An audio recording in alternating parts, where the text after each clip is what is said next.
12 Rules for Life begins with a question beneath all its advice. How should a person live when life is difficult? Disorder is unavoidable, and suffering is part of the human condition. Jordan V. Peterson approaches that question with unusual intensity. He combines psychology, mythology, personal observation, religious imagery, and moral reflection to argue that people do not become stronger by avoiding responsibility, but by confronting life honestly and carrying its burdens voluntarily. In this narration, we will explore the book not as a list of quick tips, but as a larger vision of human life. We will look at its central ideas about responsibility, truth, self-discipline, suffering, friendship, meaning, speech, parenting, courage, and moral order. We will also consider why the book resonated so strongly with so many readers. At its core, this is a book that says life does not become easier because we demand comfort from it. It becomes more bearable when we become more capable, more truthful, and more willing to live in a way that justifies our existence. The book starts from a sober premise. Life is difficult. Suffering is not an exception to the human story. It is built into it. People age, become ill, lose loved ones, encounter betrayal, confront uncertainty, and struggle against their own weakness. Peterson insists that any serious philosophy of life must begin by acknowledging this rather than pretending that happiness is a natural default temporarily interrupted by inconvenience. This is one reason the book places such emphasis on chaos and order. For Peterson, order represents structure, stability, tradition, competence, and what is known. Chaos represents uncertainty, transformation, danger, possibility, and what has not yet been mastered. Human life is always lived between these forces. Too much order becomes rigidity and deadness. Too much chaos becomes anxiety and collapse. The challenge is not to eliminate one side, but to orient yourself well between them. The rules in the book are meant to help a person build enough order in their life to withstand chaos without becoming tyrannized by it. This makes the book feel morally serious from the beginning. It does not offer comfort through denial. It offers a structure for facing reality. The first rule, stand up straight with your shoulders back, sounds simple at first, but Peterson uses it to introduce a broad lesson about posture toward life. To stand upright is not only a physical instruction. It is a symbolic one. It means facing the world with more readiness, more courage, and less collapse into victimhood or passivity.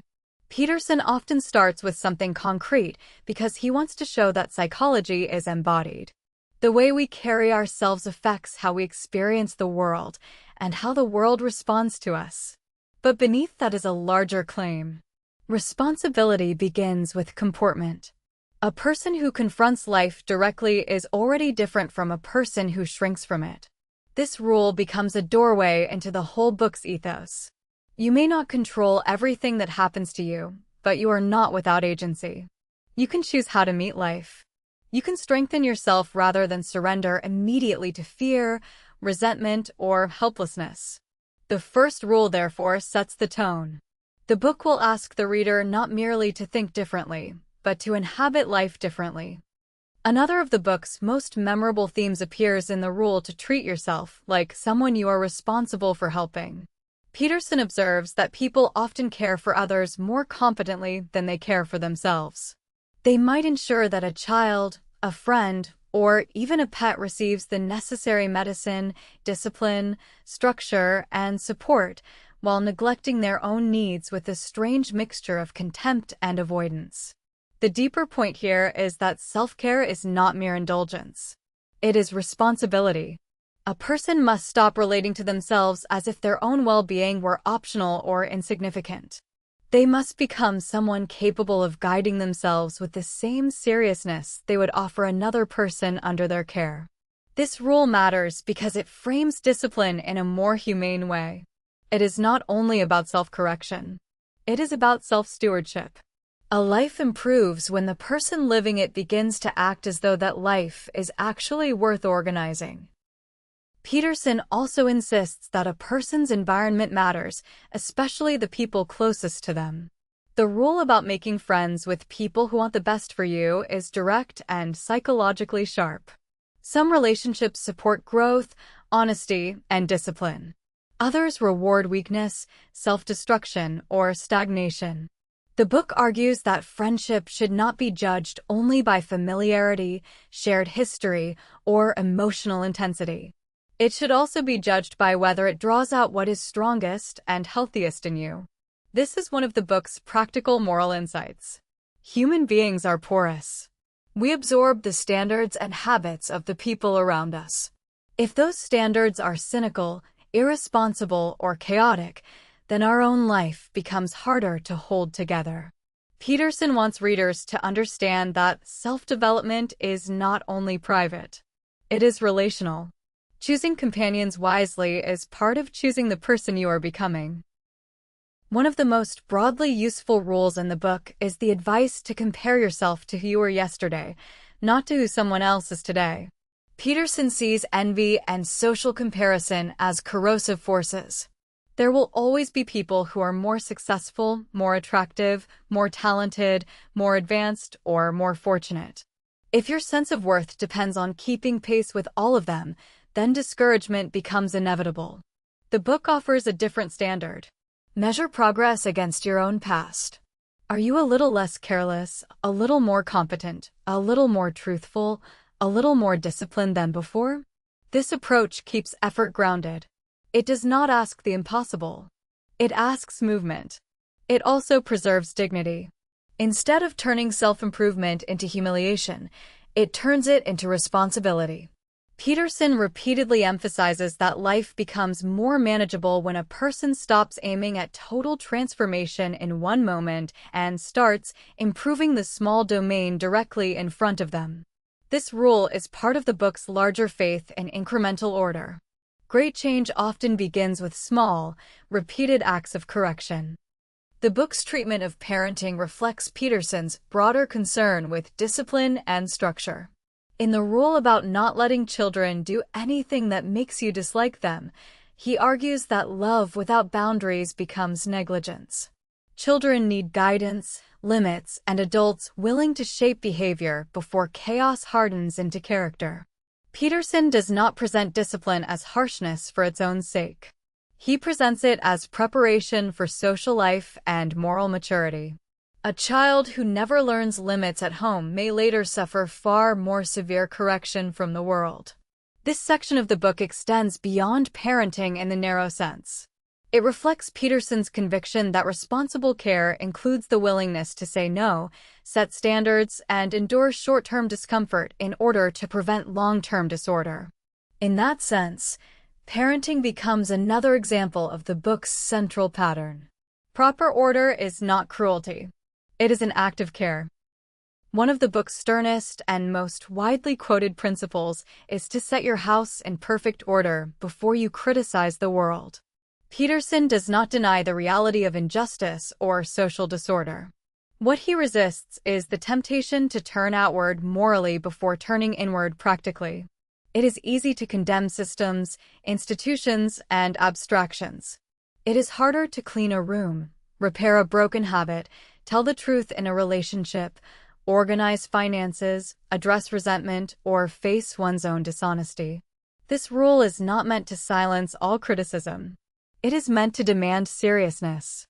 If your own life is deeply disordered, then your vision of the world's disorder may be mixed with projection, avoidance, or theatrical outrage. Peterson is arguing that moral authority begins with self-government. The smallest domain of responsibility is often the place where meaningful reform can actually begin. This is one of the reasons the book resonated with readers who felt overwhelmed. It takes the vastness of the world and returns attention to what can be acted on now. Order starts locally, then expands. The rule to pursue what is meaningful, not what is expedient, is perhaps the moral center of the book. Peterson sees much human weakness as a surrender to expedience. People choose what is easy now, what avoids discomfort now, what grants immediate relief now, and then pay for it later in emptiness, disorder, or regret. meaning is different. It often requires sacrifice, patience, responsibility, truthfulness, and the willingness to endure difficulty in service of something real. Peterson argues that human beings cannot avoid suffering, so the real question is whether suffering will be pointless or meaningful. A life of expedience may minimize immediate pain for a while, but it often increases long-term chaos. A life of meaning may be demanding, but it grants structure, dignity, and a reason to continue. This is where the book's religious and existential undertones become strongest. Peterson does not portray life as something to be optimized for comfort. He portrays it as something to be justified through worthy effort. Meaning becomes the force that redeems unavoidable struggle. Peterson places enormous weight on truth. When he says tell the truth, or at least do not lie, he is not merely defending social honesty as a convention. He is making a claim about reality and the self. Lies distort perception. They corrupt relationships. They fragment character. And over time they make a person's life less stable because they require constant maintenance. A lie can be spoken to others, but it can also be spoken inwardly through denial, evasion, and refusal to name what is actually wrong. Peterson believes that a person who does not tell the truth becomes increasingly unable to stand on solid ground. Truth can be painful. It may expose weakness, conflict, or loss. But lies produce a deeper form of chaos. This is why the book treats honest speech as foundational. Without it, there is no reliable order. A person cannot orient themselves properly if they keep falsifying the map. Truth, even when incomplete or difficult, becomes the discipline that keeps life connected to reality. Another of the book's quieter but significant rules is to assume that the person you are listening to might know something you do not. This principle introduces humility into the moral structure of the book. Peterson does not want strength to become arrogance. He wants readers to understand that careful listening is one of the ways life becomes less chaotic. Much conflict, foolishness, and missed learning come from speaking too quickly, assuming too much, and failing to hear what reality may be presenting through another person. Listening becomes a discipline of respect and correction. It reminds the reader that order is not built only through assertion, but also through attention. This rule also balances the book's emphasis on agency with a recognition of human limitation. We need other people. We need perspectives beyond our own. Wisdom requires both responsibility and receptivity. Toward the end of the book, Peterson returns to a cluster of themes that complete the larger picture. Be precise in your speech, because vagueness often hides fear and prolongs suffering. Do not bother children when they are skateboarding, because growth requires risk and overprotection weakens courage. Pet a cat when you encounter one on the street, because even in a tragic world there are moments of small beauty, relief, and grace that deserve to be noticed. These rules reveal something important about the book's tone. It is not only about discipline, hierarchy, and responsibility. It is also about perception. Life contains suffering, but it also contains moments that make suffering bearable. Strength requires not only endurance, but gratitude. A sturdy life is one that can tell the truth about pain without becoming blind to what is still worth loving. In the end, 12 Rules for Life is not simply a book of advice. It is a moral argument about what kind of person can endure the conditions of existence without collapsing into bitterness or chaos. Jordan B. Peterson argues that responsibility, truth, competence, discipline, friendship, humility, and meaning are not decorative virtues. They are the structure that makes a life inhabitable. Whether or not a reader agrees with every aspect of his interpretation, the force of the book lies in its refusal to flatter passivity. It insists that life improves not mainly when the world becomes easier, but when the self becomes stronger, clearer, and more responsibly ordered. That is why the book endured far beyond a brief moment of attention. It spoke to a desire many people feel deeply, not just to feel better, but to stand up properly inside a difficult world.